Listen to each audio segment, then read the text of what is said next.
Una vez más, es un gusto saludarles, amigos de Clases de Profecía.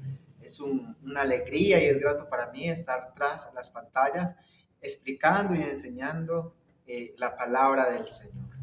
En esta hora vamos a estudiar eh, una pregunta que dice y es sacada de algunas ciudades extrañas que aparecen en la Biblia, en el libro de Apocalipsis. ¿Quiénes son Gog y Magog en la profecía? Vamos a mirar qué representaba o qué representó y cuál es la historia de estas ciudades, de Gog y Magog. Allí donde estás, ponte en modo oración, mientras que yo invito al poder del Espíritu Santo para que nos dé sabiduría y entendimiento. Oremos. Querido Padre, en esta hora nos gozamos en el estudio de tu palabra. Permite que al dar respuesta a esta pregunta, todo quede claro, porque lo hacemos, Señor, para la gloria y honra de tu nombre. Guarda a aquella persona que está viendo y escuchando este mensaje. En el nombre de Jesús. Amén. La pregunta entonces es, ¿quiénes son Gog y Magog en la profecía? ¿Quiénes son Gog y Magog en la profecía? Y entonces vamos a mirar esas palabras. La primera mención o la que hace más fuerte y de donde viene o aparece como mayor cumplimiento que debería de haberse dado fue en el Antiguo Testamento. Y para eso necesitamos de ir al libro de Ezequiel en el capítulo 39. Vamos para el libro de Ezequiel, el profeta Ezequiel, y vámonos a ubicar en el capítulo 39. Y allí va a aparecer esta palabra y entenderla como debe de ser, ¿cierto? Como cuál es la interpretación correcta referente a, a las ciudades como tal, o a los príncipes o a los reyes a quien se refiere Gog y Magog. Vamos a leer entonces. Abre tu Biblia en Ezequiel capítulo 39, versículos 1 al 6. Dice, tú pues, hijo de hombre, profetiza contra Gog y di, así dice Jehová el Señor, he aquí yo contra ti, oh Gog, príncipe de la cabecera de Mesed y Turbal, y te quebrantaré y dejaré de ti solo la sexta parte, y te haré subir a las partes del norte, y te traeré sobre los montes de Israel, y romperé tu arco de tu mano izquierda, y derribaré tus saetas de tu mano derecha. Sobre los montes de Israel caerás, tú y todas tus tropas, y los pueblos que fueron contigo, a toda ave de rapiña, de toda especie, y las fieras del campo, te daré por comida. Sobre la faz del campo caerás, porque yo he hablado, dice Jehová. Ahí se le habla. Y dice también, el versículo 6, y enviaré fuego sobre Magog y sobre los que moran seguros en las islas, sobre que yo y sabrán que yo soy Jehová. Aquí se presentan los dos nombres, ¿cierto? Gog y Magog. En el versículo 1, Gog, y en el versículo 6, Magog. Y vamos a mirar entonces qué es el contexto o cómo entender esto y cuándo se cumplió o si se cumplió o cómo entenderlo. El profeta Ezequiel, tras la caída de Jerusalén en el año 586 antes de Cristo, presentó una profecía singular con respecto a Gog y a Magog, que provocaría un número desordenadamente de las distintas interpretaciones. Este texto lo utilizan algunas personas para decir que para el tiempo del fin existirá una guerra literal contra Israel geográficamente, la ciudad o el país, el Estado de Israel. Y pues geográficamente está ubicada, por ejemplo, a los lados de Rusia. Entonces que probablemente existiría para el tiempo de fin una guerra entre Rusia y el pueblo de Israel. Sin embargo, pues estas aplicaciones o literalidad no se debe de entender dentro de ese contexto, sino mirar a ver qué fue lo que pasó y cómo se dio ese cumplimiento para el tiempo de Ezequiel. Y también entender si se dio o no se dio. Eh, Dice el resumen de esta profecía de Ezequiel capítulo 39, y vamos a mirar algunos capítulos hacia atrás, el 38, el 37 y llegar hacia el 39, nos narra las guerras y los ataques sobre el pueblo de Dios. Algún tiempo después del retorno de la cautividad de Babilonia, según Ezequiel 38, 6 y 9, un ataque contra Israel cuando este estaba pacífico en la tierra prometida. Sin embargo, los juicios de Dios destruyeron a God y a sus confederados. De este modo Israel y todas las naciones sabrán que Jehová es fiel y su santidad quedará vindicada. Es lo que se le promete a Israel. Se da una profecía o se le da una promesa condicional, ¿cierto? Condicional. Y lamentablemente, el resumen de esta profecía es que tiempo después del retorno de Babilonia a los asirios, God y Magog y sus aliados lanzaron desde el lejano norte un ataque contra Israel cuando este estaba viviendo pacíficamente en la tierra prometida. Sin embargo, los juicios de Dios destruían a God y a Magog. La profecía que se cumplió,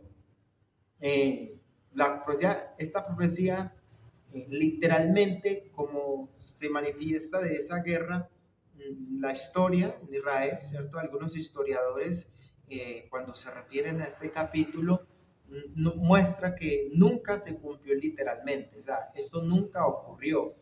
Y pudo ser porque el pueblo de Dios desobedecía constantemente a Dios y entonces no se vio el cumplimiento, cómo Dios era vindicado, cómo se veía el poder de Dios y cómo Israel era la nación de Dios, el Dios todopoderoso que hacía justicia y que dirigía a ese pueblo. Pues el pecado, el apartarse de Dios, adorar otros dioses, la mezcla entre pueblos paganos, todo esto causó que esto no se diera literalmente y quedara como una ilustración, una parábola, un mensaje oculto, un mensaje para descifrar para el tiempo del fin. Entonces esta profecía que nunca se cumplió literalmente, con base a documentos históricos conocidos, que podemos ir a los datos históricos, pueden decir con seguridad que no hubo ningún acontecimiento entre la historia de Israel que encaje con la profecía de Ezequiel 38. Al no haber un cumplimiento histórico de una profecía en el Antiguo Testamento, se debe entender entonces lo que le venía mencionando, que esta profecía era un símbolo entonces de algo que acontecería al futuro, o sea, al tiempo del fin. Pero no es que para el tiempo del fin peleara Rusia contra el pueblo de Israel, el literal, no. Entonces, esto se aplica en otro sentido. Se debe referir el cumplimiento en el Nuevo Testamento. Ezequiel 38 y 39 pueden resumirse en dos partecitas.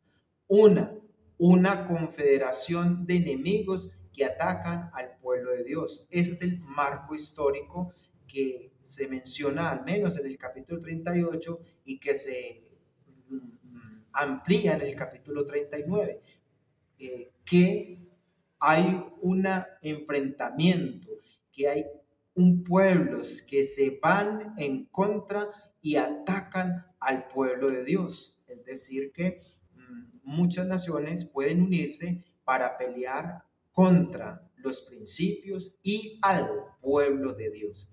La otra que se puede resumir o destacar de esta profecía es que Dios interviene en favor de su pueblo. 38 y 39 Dios dice estos pueblos paganos y menciona entonces a Gog y a Magog que se irán en contra de los principios de Dios y atacarán a, a la fortaleza de Dios y al pueblo de Dios. Entonces podemos decir que esto se puede dar un cumplimiento en el Nuevo Testamento. Aparte de la profecía de Ezequiel, el único otro lugar donde la Biblia hace referencia a Gog y a Magog es en el libro de Apocalipsis. Y vamos a mirar donde otra vez aparece en la Biblia la palabra Gog y Magog y en qué sentido se está presentando o cómo Juan, en este caso que se presenta en el Apocalipsis, cómo lo describe, cuál es la situación que allí se está presentando.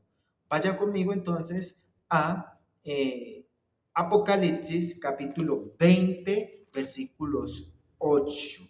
28, Apocalipsis capítulo 20, versículo 8. Y vamos a leerlo desde el versículo 8, Apocalipsis 28, del 8 al 10. Dice, versículo 8, y saldrá, vamos a leer, yo siempre digo el primer versículo, pero me gusta el antes, ¿cierto? Vamos a leer desde el versículo 7. Y cuando se cumplan los 1000 años, Satanás será suelto de su prisión. Ten muy en cuenta esto que acabamos de leer. Versículo 7, Apocalipsis 27 dice, y cuando los 1000 años fueren cumplidos, Satanás será suelto de su prisión. Versículo 8, y saldrá para engañar a las naciones que están sobre los 4 ángulos de la tierra, Gog y Magog, a fin de reunirlos para la batalla, el número de los cuales es como la arena del mar. Y subiendo sobre la anchura de la tierra y rodeando el campamento de los santos y la ciudad amada, y de Dios descendió fuego del cielo y los devoró. Y el diablo que los engañaba fue lanzado en el fuego de azufre, y donde estaba la bestia, el falso profeta, serán atormentados día y noche por siempre jamás. Esta palabra o el concepto donde se menciona God y Magog, entonces se refiere específicamente a lo que estamos mirando ahorita, que es naciones que remeten o que se van en contra con todo lo que se llama Dios, contra el santuario de Dios y contra los hijos de Dios. Son los 3 ataques que da directamente esta nación. Entonces, Gog y Magog es una representación de todos los enemigos de Dios, en este caso, según el contexto, de todos los habitantes del mundo que se perdieron,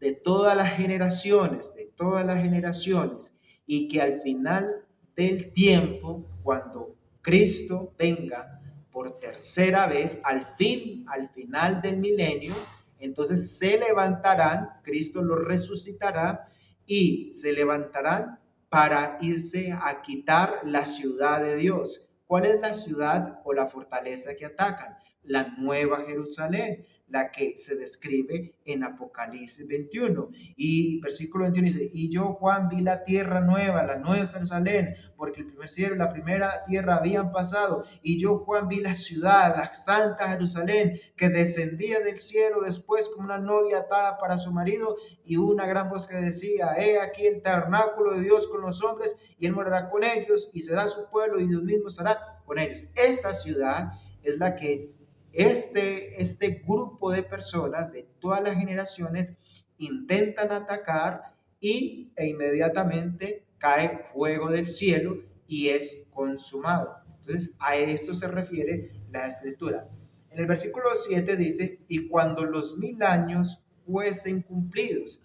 Es decir, el término que se aplica o como se debe de entender según el orden escatológico es cuando Cristo venga, viene el pueblo de Dios, va a ser atacado y perseguido, sí, pero cuando Cristo aparezca por segunda vez, Él se lleva a este remanente fiel y a todos los muertos fieles, se los lleva para el cielo, 1000 años en el planeta cielo, 1000 años.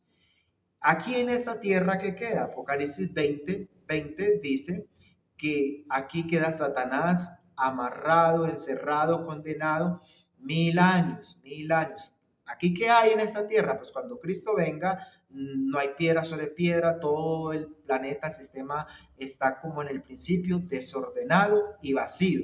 Satanás no tiene a dónde huir porque todos los habitantes están muertos, los impíos murieron y todos los impíos muertos no resucitaron, entonces están muertos. Satanás y los ángeles están en esta tierra.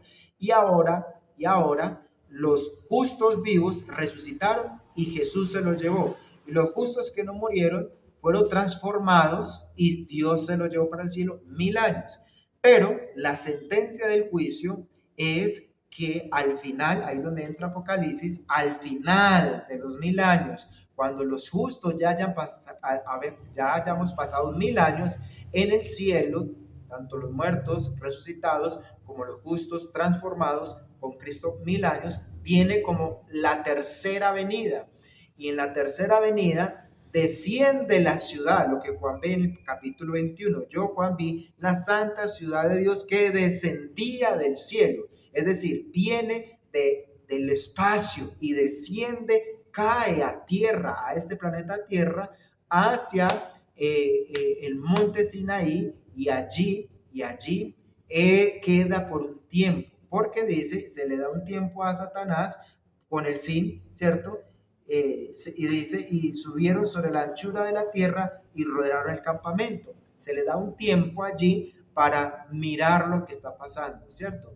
Y Satanás los engaña y les dice, yo lo resucité a todos los impíos. Allí hay emperadores, papistas, grandes opositores, ateos, tantas personas que se rebelaron en contra de Dios, los antidiluvianos, todas aquellas personas unánimes crean un arma tan sutil que dicen, podemos matar solo a las personas, y conquistar esa ciudad. Satanás los engaña diciendo que Él lo resucitó y que debemos de ir en contra de apoderar el trono, apoderar la ciudad y a matar a los hijos de Dios. Entonces, todas esas ciudades, todos estos pueblos de todas las generaciones, acá en la Biblia se le está refiriendo como Gog y Magog, que están destinados para la batalla final. Hasta aquí, claro, ¿verdad? Eso es lo que nos dice.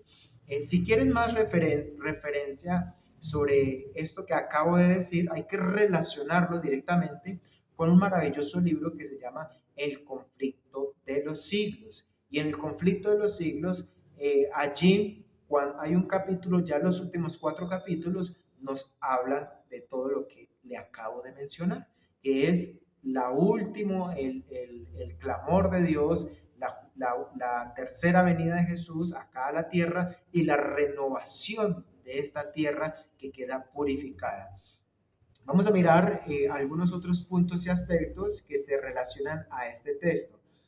La consumación describe el final juicio de Dios, cuando se destruye a Satanás, al archienemigo de Dios, junto con todos sus aliados, por cuanto aquel que estuvo detrás de todas las rebeliones de todas formas, desde el mismo principio, en el Apocalipsis 20, Gog y Magog, no solo confederación de un país o un grupo de varias naciones, sino un símbolo universal para todos los poderes que se oponen a Dios, ¿cierto? Lo que se opone a Dios es un grupo, un símbolo de gente que se opone a Dios y va en contra de Dios. Hay un diccionario de Douglas que nos da una definición, dice, referente a Gog y a Magog, dice, Gog, el príncipe de Ros, ¿cierto? Un diccionario de historia que nos da referente que se entendía sobre Gog. y Magog. God, el príncipe de Ros, príncipe de Soberano, Mesec, Tubal, ha sido identificado como Gibes de Lidia, un tal Gaba de las cartas de Armá, Gabi, gobernador de Sabi, Gabi, una deidad babilónica. Su vinculación con los pueblos en el extremo del mundo conocido, según Ezequiel 38. Surge que debemos considerar figuras escatológicas y no como un rey históricamente identificado. Tal es la interpretación en el Apocalipsis 28 y la literalidad de rabínica, la identificación popular de Ros con Rusia, Mesec con Moscú y Tubal con Tobolsky en Siberia no puede ser recomendada desde el punto de vista de la hermenéutica. Entonces, por eso decía ahorita que no podemos comparar a Rusia, a Rusia con la parte de allí, con Siberia, contra una guerra que va a haber entre Rusia contra Israel, porque la simbología se refiere a un grupo de todas las naciones que van en contra de los principios de Dios. Y el cumplimiento exacto se da en la tercera venida de Cristo. Cuando usted y yo ya hayamos pasado 1000 años en el cielo, nuestra mente, nuestro cuerpo es renovado, retransformado y somos vivificados en el Señor y ahora venimos a esta tierra nuevamente desordenada y vacía y vemos las personas como también son resucitados, pero en su forma como eran antes, ¿cierto? Viejos, con caracteres, con continuidad al mal, malos, mentirosos, ladrones, todo el mismo transcurso de pensamiento se transmite nuevamente. Y pues allí vemos que en la etapa final del juicio, que esa es la última etapa, que se le da el castigo donde muere el pecado con el pecador. ¿Quién hizo cometer a todo el mundo los pecados? Pues es Satanás. Entonces él es consumado y va muriendo cada pecador uno a uno, uno a uno, uno a uno, y el último por consumirse es Satanás, que es la raíz, que es el palo, y de resto van saliendo los hijitos. ¿Quiénes son ellos? Todos los que rechazaron a Jesús como su salvador personal. Así la definición de God y Magog se hace clara. Al final del tiempo, God y Magog no son nombres históricos, sino una cifra, una clave, un código, un símbolo de las fuerzas antagónicas del mal que luchan contra Dios, su pueblo, su ley, y las cuales serán derrotadas durante la consumación final. Por tanto, la profecía sobre God y Magog ya no anticipa una guerra literal entre Palestina contra Israel como una nación, ¿cierto? La profecía de Ezequiel, ¿qué nos debe de dejar como mensaje a nosotros? La profecía de Ezequiel 38 y de Apocalipsis 27 al 10 nos debe de infundir ánimo, ¿cierto? No solo nos revela la derrota final de los enemigos de Dios, sino que sobre todo demuestra el amor y el cuidado extraordinario de Dios sobre nosotros que somos su pueblo, y así como soberanía y victoria y grandeza de su poder, de su poder. Entonces, quisiera leerles un parrafito que quise relacionarlos, y con esto terminamos, del libro Eventos de los Últimos Días, donde se hace ya el proceso final de la terminación y consumación del pecado. El capítulo dice, sacado de Jeremías 25:33, dice: los impíos son muertos en la loca lucha de sus propias defensores pasiones, debido al terrible derramamiento de la ira de Dios sin mezcla de piedad. Caen los habitantes impíos de la tierra, sacerdotes, gobernantes y el pueblo en general, ricos, pobres, grandes, pequeños, poderosos, siervos y libres, y los muertos por el Señor en aquel día estarán desde un extremo de la tierra hasta el otro. No los llorarán, ni los recogerán, ni los sepultarán, serán como estiércol sobre la faz de la tierra. Esto es lo que va a acontecer, pero la pregunta entonces es, ¿Cómo es posible que eso pase? Entonces, en ese juicio, en eso que Dios hace, se presenta también la misericordia de Dios, se ve la misericordia de Dios. Eh, dice, otro título dice, la destrucción de los impíos es un acto de misericordia. ¿Podrían acaso cuyos corazones están estar llenos de odio hacia Dios y a la verdad y a la santidad unirse con los ejércitos celestiales y entonar cánticos de alabanza? ¿Podrían soportar la gloria de Dios y del Cordero? No, no, nunca. Años de prueba les fueron concedidos para que pudieran formar un carácter para el cielo, pero nunca se acostumbraron a amar lo que es puro, nunca aprendieron el lenguaje del cielo y ya es demasiado tarde. Una vida de rebelión contra Dios los ha inhabilitado para ir al cielo. La pureza, la santidad y la paz que reina allí será para ellos un tormento. La gloria de Dios un fuego consumidor y ansiarán huir de aquel santo lugar. Desearán que la destrucción los oculta del rostro de aquel que murió para redimirlos. La suerte de los malos queda determinada por la propia elección de ellos. Su exclusión del cielo es un acto de su propia voluntad y un acto de justicia y misericordia de parte de Dios. Conflicto de los siglos, página 531. Entonces, lo que le mencionaba, si Dios, el acerto de Dios, la asertividad de Dios y su justicia y su sabiduría es tan correcta que Dios ve que el pecador nunca va a ser feliz en el reino de los cielos, porque él rechaza ese amor y es su elección no estar. No encontrará gozo en alabar a Dios, en el cielo se va a cantar himnos a Dios. No encontrará gozo en hablar con Cristo, porque constantemente le rechazó. No encontrará gozo en aquel lugar donde hay santidad y paz. Se sentirá triste, aburrido, deprimido. Y ese no es el plan de Dios. Dios quiere que todos seamos gozosos, que vivamos felices eternamente y para siempre. Pues uno de estos que rechazaron a Dios no serían felices eternamente. Por eso la decisión y la misericordia de Dios es que como no le rechazaron, entonces simplemente dejen de existir y no vuelven a existir jamás. Y el que aceptó a Jesús y el que quiso vivir con Dios, el que lo tomó como salvador personal, le dio el don, la gratitud, la gracia de la salvación y el gozo de permanecer en el cielo. Oh querido amigo, yo no quiero que tú te pierdas el cielo. No quiero que te vayas en contra de Dios con aquella guerra. La pelea es con Cristo. La pelea es de parte de Jehová. Dios te ha llamado para que abandones todo pecado y pelees con Cristo Jesús.